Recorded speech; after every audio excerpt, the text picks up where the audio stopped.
chụp ở đây thì mới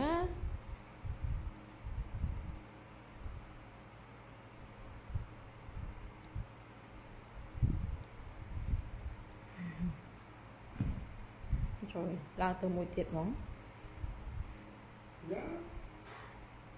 chạ lạ khné tiết slạ ổn this is called comment